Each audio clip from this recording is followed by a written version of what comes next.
अगर आपको तेज स्प्रिंट करना है तो उसके लिए स्प्रिंट करना जरूरी नहीं है। कुछ एथलीट्स को ये चीज सुन के शौक लगेगा, कुछ एथलीट्स कंफ्यूज होंगे और वो एथलीट्स जो किसी कारण की वजह से ट्रैक पे नहीं जा पाते वो खुश हो रहे होंगे। आप सबके एक दूसरे से व्यूज अलग होंगे, लेकिन सच ये है कि हम बिना स्प्रिंट किए भी अपनी स्पीड को बढ़ा सकते हैं इस वीडियो में। लेकिन जो चीजें हम डिस्कस करेंगे वो सभी एथलीट्स को तो हेल्प नहीं करेगी। कुछ एथलीट्स के ऊपर ये चीजें काम नहीं करती हैं, लेकिन आप में से जितने एथलीट्स इस वीडियो को देख रहे हैं ज्यादातर एथलीट्स इस ब्रॉड कैटेगरी में ही आएंगे। 10 में से 6 या 7 एथलीट्स पे ये चीजें काम करेंगी। इस वीडियो में हम पहले ये देखेंगे कि स्पीड आखिरकार किस चीज के ऊपर डिपेंड करती है, फिर उन एथलीट्स के डाउट क्लियर करेंगे जिन्हें लगता है कि बिना स्प्रिंट किए स्पीड इंप्रूव करना पॉसिबल नहीं है, और लास्ट में हम जानेंगे कि अगर हम ट्रैक पे नहीं जा पा रहे तो हम कैसे अपनी स्पीड को बढ़ा सकते हैं। तो बिना टाइम वेस्ट कर हम वीडियो स्टार्ट करते हैं, लेकिन उससे पहले आप चैनल को सब्सक्राइब कर दो ताकि मुझे ऐसी वीडियोस बनाने के लिए मोटिवेशन मिले। सबसे पहले हमें ये समझना होगा कि स्पीड डिपेंड किस चीज के ऊपर करती है। मेरे हिसाब से स्पीड डिपेंड करती है how much force you can apply relative to your weight in shortest possible time. यानी कि स्पीड इस चीज पे डिपेंड करेगी कि हम ग्राउंड में कितना फोर्स डाल सकते हैं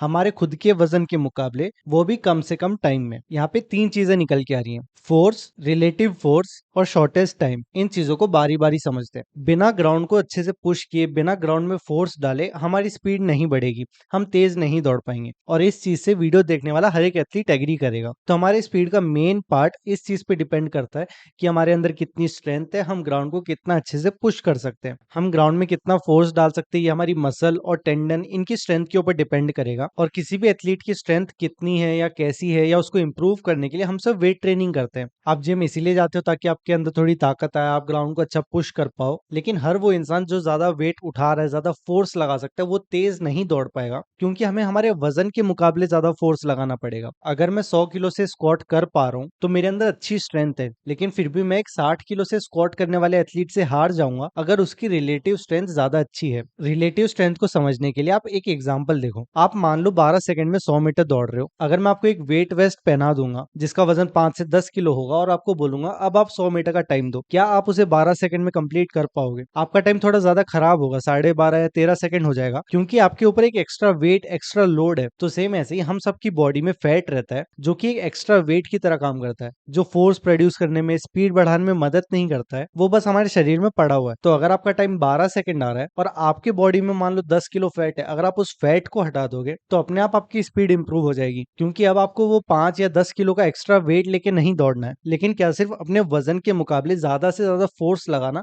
हमारे लिए काम का है। काफी हद तक हमें हेल्प करेगा, लेकिन ये पूरी पिक्चर नहीं है, क्योंकि ये जो दो चीजें हैं ये हमें स्ट्राइड लेंथ इंप्रूव करने में मदद करती हैं, हम कितना लंबा एक स्टेप ले पाते हैं। और अगर आपकी ये दोनों चीजें अच्छी हैं तो फिर आपकी बाउंडिंग बहुत ज्यादा अच्छी होगी, क्योंकि बाउंडिंग करते टाइम हमें ग्राउंड पे अच्छा खासा टाइम मिलता है और हम अच्छा खासा फोर्स भी प्रोड्यूस कर सकते हैं। लेकिन अगर हमें तेज स्प्रिंट करना है तो उसमें एक और पार्ट आएगा, और वो है शॉर्टेस्ट पॉसिबल टाइम। मतलब हमें हमारे वजन के मुकाबले जो फोर्स लगा रहे हैं वो कम से कम टाइम में लगाना है, और उसके लिए हमें इंप्रूव करना पड़ेगा हमारा ग्राउंड कांटेक्ट। और हम हमारी ट्रेनिंग में जितनी भी जो भी चीजें करते हैं वो मेजरली इन 3 में से किसी भी एक चीज को इंप्रूव करने के लिए होती है। जैसे जो हमारी वेट ट्रेनिंग है वो मेजरली हमारे फोर्स प्रोडक्शन पार्ट के लिए है, जो प्लायोमेट्रिक्स जंप्स हम करते हैं वो हमारे ग्राउंड कांटेक्ट को इंप्रूव करने के लिए होता है। मतलब हमें प्रिपेयर करते हैं कम से कम टाइम में ज्यादा से ज्यादा फोर्स लगाने के लिए। और जो भी हम टेक्निकल ड्रिल्स करते हैं वो भी हमारे ग्राउंड कांटेक्ट के लिए ही होती है। जो भी ए स्किप है, स्विचिंग ड्रिल्स हैं, ये सारी चीजें हमारी टेक्निक इंप्रूव करती हैं, और वो टेक्निक हमें इंप्रूव इसीलिए करनी है ताकि हम हमारे ग्राउंड कांटेक्ट को कम कर पाए। अगर आपका पैर ओवर स्ट्राइड हो रहा है तो उसकी वजह से नेचुरली हमारा ग्राउंड कांटेक्ट टाइम भी बढ़ जाएगा। आई होप आप सबको ये चीजें क्लियर हो गई हैं कि हमारी स्पीड मेनली किन चीजों के ऊपर डिपेंड करेगी। अब बहुत सारे एथलीट के दिमाग में कुछ डाउट्स भी आते हैं कि बिना ट्रैक पे जाए आखिरकार हम हमारी स्पीड को कैसे इंप्रूव करेंगे। ये सब चीजें तो हम कर सकते हैं, लेकिन बिना टॉप स्पीड पे दौड़े अपनी स्पीड कैसे इंप्रूव होगी? अगर हम स्प्रिंट ही नहीं करेंगे तो हमारा कोऑर्डिनेशन कैसे अच्छा होगा? बॉडी को अपने 100% एफर्ट पे यूज करने के लिए हमें एफिशिएंट होना पड़ेगा उन मूवमेंट में, और जब तक हम उन मूवमेंट की ही प्रैक्टिस नहीं करेंगे तब तक कैसे इंप्रूवमेंट आएगा? और इसीलिए वीडियो के स्टार्टिंग में मैंने बोला था कि कुछ एथलीट्स को ये चीजें हमेशा हेल्प नहीं करेंगी।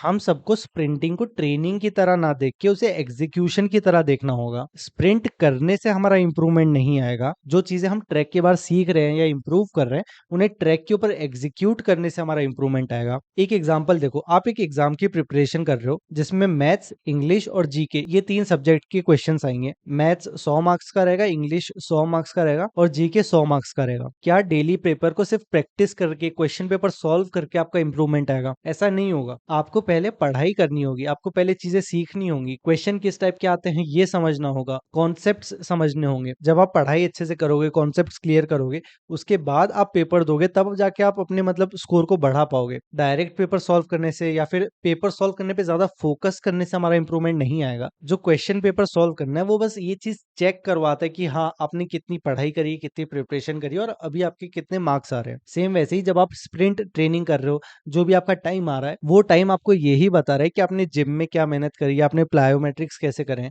आपने बाकी चीजों पे कैसे काम किया है। स्प्रिंट को आप ट्रेनिंग की तरह ना देख के चेकिंग की तरह देखो कि आप चेक कर रहे हो कि आपकी स्पीड बढ़ रही है या नहीं बढ़ रही है। लेकिन बहुत बार ऐसा होता है कि कुछ बच्चे पढ़ाई में बहुत अच्छे हैं, पढ़ाई सब कर ली है, लेकिन एग्जाम में वो चीज एग्जीक्यूट नहीं कर पाते हैं। सेम वैसे ही बहुत सारे एथलीट्स होंगे जिनकी स्ट्रेंथ, पावर, एक्सप्लोसिवनेस सब चीजें बहुत अच्छे से बढ़ चुकी हैं। उन एथलीट्स के लिए स्प्रिंट ट्रेनिंग ज्यादा हेल्पफुल है, क्योंकि उन्हें अब एग्जीक्यूशन के ऊपर ध्यान देना है, कैसे वो दौड़ रहे हैं उन चीजों के ऊपर ध्यान देना है। और वैसे एथलीट्स बहुत कम है, 10 में से 2 या 3 ही होंगे मैक्सिमम। तो इसलिए बिना स्प्रिंट की स्पीड इंप्रूव नहीं हो पाएगी, सिर्फ उन एथलीट्स के लिए जिनकी स्ट्रेंथ, पावर और एक्सप्लोसिवनेस अच्छी खासी बढ़ चुकी है या फिर उनकी स्पीड के हिसाब से खराब है। तो अब अगर बिना ट्रैक पे जाए हमारी स्पीड बढ़ाई जा सकती है, तो हम वो चीज कैसे कर सकते हैं? सेम जो 3 चीजों पे हमारी स्पीड डिपेंड करेगी, उन चीजों पे हमें काम करना है। सबसे पहला, सबसे इंपॉर्टेंट है स्ट्रेंथ। इसमें काफी सारी चीजें आ जाएंगी। मैक्सिमम स्ट्रेंथ अपने को ट्रेन करनी है। हाइपरट्रोफी आप ट्रेन कर सकते हो अगर आपकी बॉडी में वेट बहुत ज्यादा कम है। इसेंट्रिक, आइसोमेट्रिक, ये सब चीजें हमारे टेंडन की स्ट्रेंथ के लिए अच्छी हैं।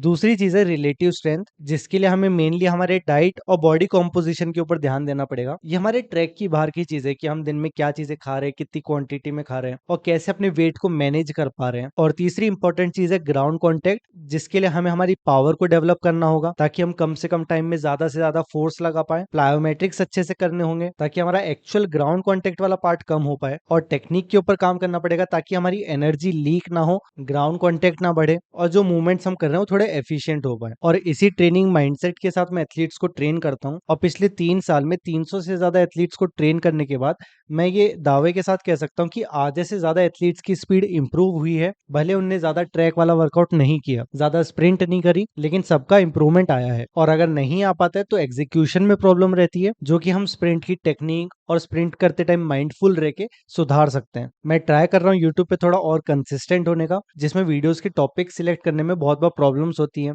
और अगर आप मुझे उससे रिलेटेड कुछ सजेशंस देना चाहते हो तो आप हमारे व्हाट्सएप के कम्युनिटी ग्रुप को ज्वाइन कर सकते हो, जिसमें आप एक्टिवली पार्टिसिपेट कर सकते हो कि आगे चल के कौन सी वीडियोस हम बनाएंगे। बॉडी कॉम्पोजिशन अकेले एक बहुत इंपॉर्टेंट और बहुत हेल्पफुल चीज है जो आपको मदद करेगी तेज स्प्रिंट करने में। उसके बारे में डिटेल में जानना चाहते हो तो आप ये वाला वीडियो देख सकते हो। अब हम अगले वीडियो में मिलेंगे, तब तक के लिए बाय बाय और आपकी ट्रेनिंग के लिए ऑल द बेस्ट।